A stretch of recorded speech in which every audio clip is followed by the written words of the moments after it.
Olha, por muito tempo a história do poder aéreo mundial parecia ter um roteiro bem claro, né? Tinha uma nação que mandava e todo o resto corria atrás.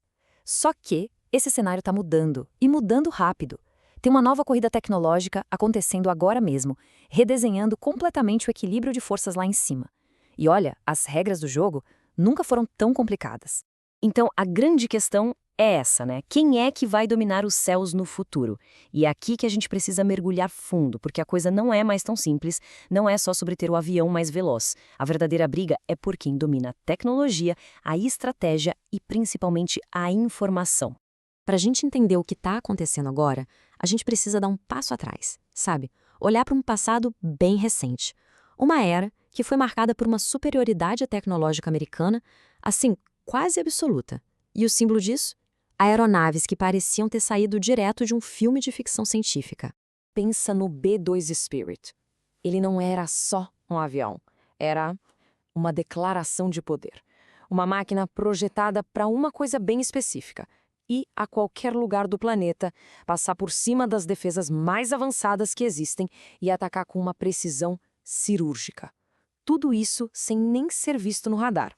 E o preço para ter essa capacidade toda, se prepara. 2,1 bilhões de dólares por um único avião. Isso fez do B-2 simplesmente o avião militar mais caro de toda a história. Um preço que era por si só um símbolo desse domínio tecnológico todo.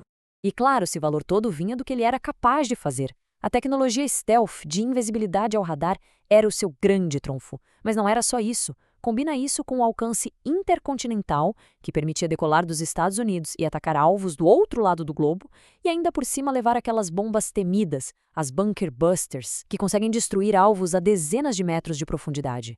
O B-2 era, sem dúvida, o auge da projeção de poder aéreo.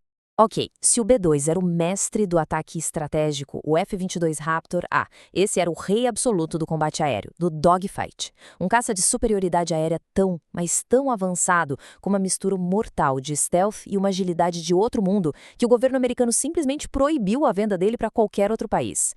Ele era, sem a menor sombra de dúvida, o caça que todo mundo queria superar. Só que, como a gente sabe, nenhuma dinastia dura para sempre. E é aqui que a história começa a ficar interessante de verdade. Vamos avançar um pouco no tempo para ver como novas potências começaram a surgir com uma determinação clara de desafiar essa ordem e mudar para sempre o tabuleiro geopolítico dos céus. E então surge o Chengdu J-20, o dragão poderoso da China. A chegada dele não foi só mais um avião novo no pedaço. Não. Foi um recado muito claro para o mundo de que a China não ia mais só assistir. E o mais importante, ele não era uma cópia. Era um projeto original, com uma filosofia, uma doutrina estratégica toda própria. E aqui está o ponto-chave para entender o J-20. Ele não foi criado para ser um caça de combate aproximado, um dogfighter, como o F-22. A filosofia dele é completamente diferente. Ele é um atirador aéreo, um sniper. A missão dele é usar a tecnologia stealth e seus mísseis de longuíssimo alcance para atacar a espinha dorsal da força inimiga. O que é isso? Os aviões-tanque, as aeronaves de radar. A ideia é derrubar todo o suporte logístico antes que a batalha de verdade comece. É uma estratégia genial e bem diferente. E essa comparação ela deixa a diferença de pensamento muito clara. De um lado, você tem o F-22, que é o mestre da arena, do confronto direto, construído para dominar qualquer um que apareça na frente dele. Do outro lado, o J-20, que é o estrategista, o enxadrista. Ele foi projetado para desmontar toda a rede de apoio do inimigo de longe, para que a luta principal nem precise acontecer. Ou, se acontecer, já esteja ganha.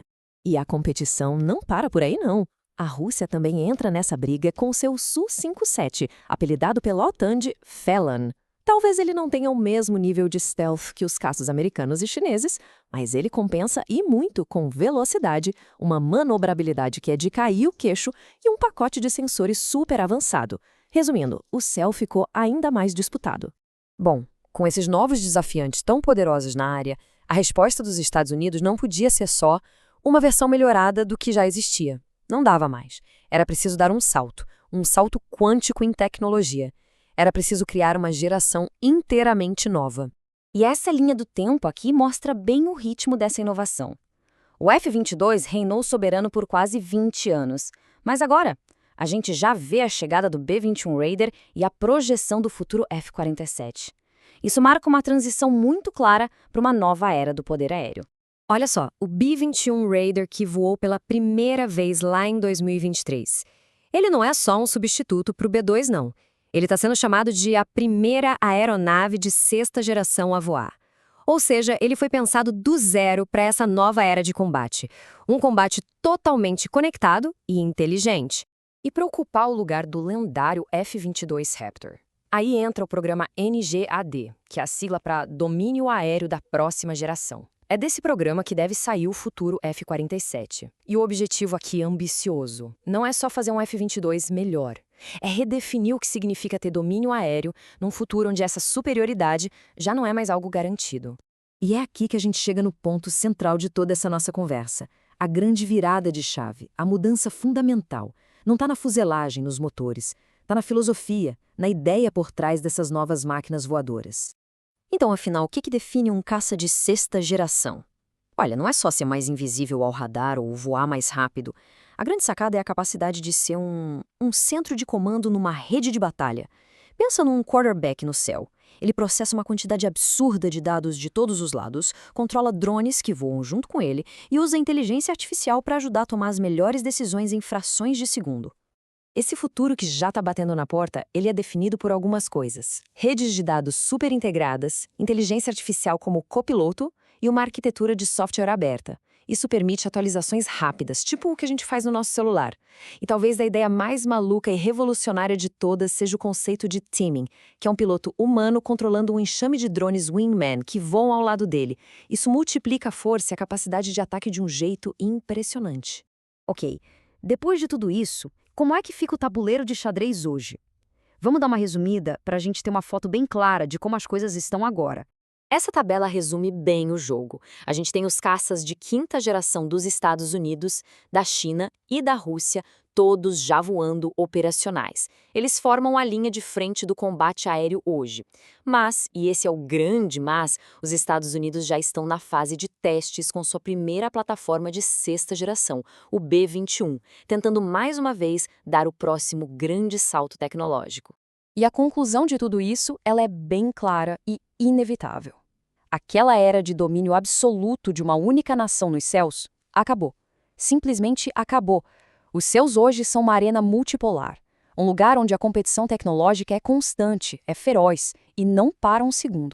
E tudo isso nos leva a uma última pergunta, para a gente ficar pensando. Com tantos jogadores poderosos e com uma tecnologia tão absurdamente avançada voando por aí, será que essa nova realidade cria um tipo de equilíbrio que deixa o mundo mais estável? Ou será que isso só aumenta as apostas para todo mundo e torna o nosso mundo um lugar bem mais perigoso? Essa é uma resposta que, por enquanto, ainda está sendo escrita lá em cima, nos céus.